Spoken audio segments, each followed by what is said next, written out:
My parents were delighted when I was born, the beautiful baby they were dreaming about.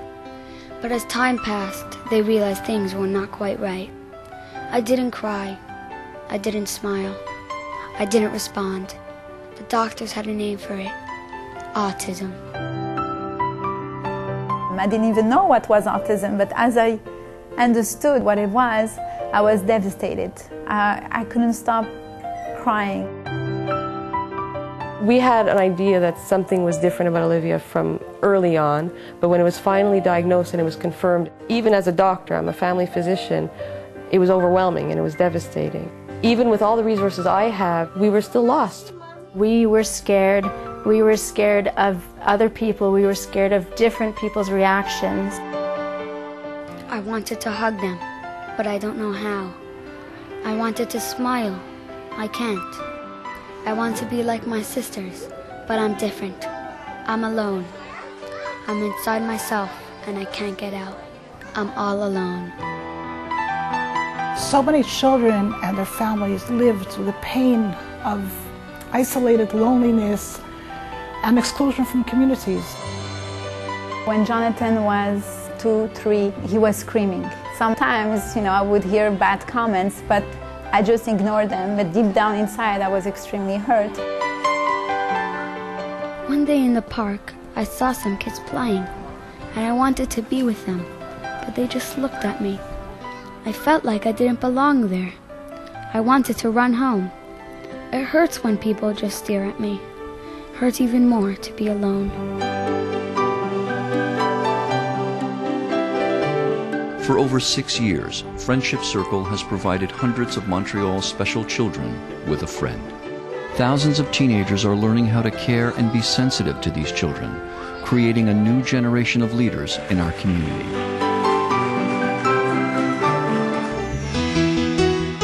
Friends can be a challenge for children with disabilities. We meet a volunteer from the Friendship Circle. Teenagers from more than 30 schools in Montreal were honored tonight.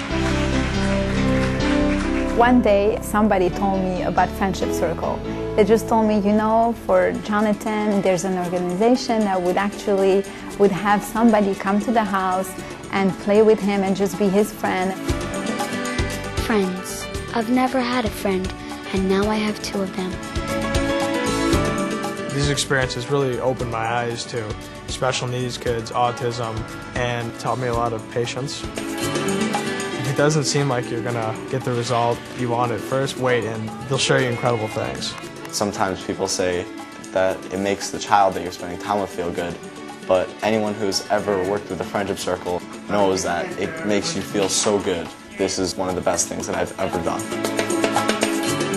When Tara hears the doorbell ring, when she knows her friends at home are coming over, she's so excited. Actually, both my girls, one who has Down syndrome, one who doesn't, they go running to that buzzer, let them in and let them at them. The Friendship Circle has had enormous impact on our daughter Olivia. It's not just the special needs kids that are accepted well. They're really a family, and you see the volunteers, how much they gain from being with our kids. It's incredible to see. You have a child with a disability, you're worried about how society is going to see them. And the truth is, there's a lot of people who've never spent time with a disabled child. Because you see all the volunteers and they're learning to see the person behind the disability. The first time I saw a child on the wheelchair, I didn't know what to do, I didn't know what to say. I didn't even know even if I should look at him. I was very scared and simply walked away. Today, when I look at special needs children, I see people. I see the same people as myself, and I see that they're fun to be with. This is a child. This is a beautiful child with a lot to show and a lot to offer. My favorite thing with Friendship Circle is my buddy at home, Andrew. It's just somebody that has changed my life.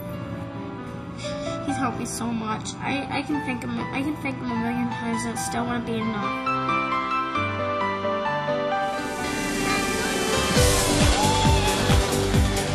We've had the opportunity to go to all the programs, and she's had the opportunity to do all these wonderful things with peers. It's not really like work anymore. It's sort of like fun.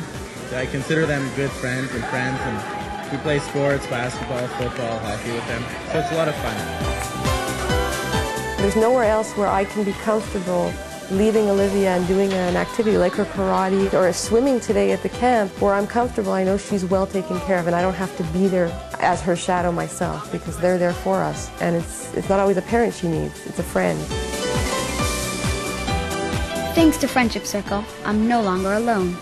I met some new friends at sports night, others at the Children's Circle, and even more with the birthday club. At each program, there are lots of teens who want to be friends with me. So now, wherever I go, there are so many people who know me. They say hello and talk with me. I'm surrounded by new friends who care about me. I feel like I belong here. I think having a Friendship Circle Center would be amazing for parents to have a place for the child to go and know that her friends are there, and it's a place where you can pick up life skills that would be absolutely beneficial. When I heard the concept of the Life Village, I was impressed. It was something that Olivia would gain a lot from. She'd learn independence from learning that she can do things on her own. She'd learn about how to handle money and how when you work hard, you get things. It's something that would help her, learn to live in the real world. If such a village could exist where they could actually go to the bank and go to the market and to the hairdresser and have a haircut and ask and verbalize all these things that for them each skill has to be taught and repeated constantly. It's needed. Society needs a place where they can properly integrate also and see the benefit that special needs children have, and to realize that they're an integral part of our community. The most important thing in life is friendship, and you can never forget that. This building is a place where everyone's lives will be enriched. Children with special needs will find a place where they have a friend and where they feel at home, and parents will feel accepted and welcomed. Teenagers will discover the value of children with special needs and the beauty of volunteering and giving of yourself. And these very special children will not be left out or isolated from our communities anymore.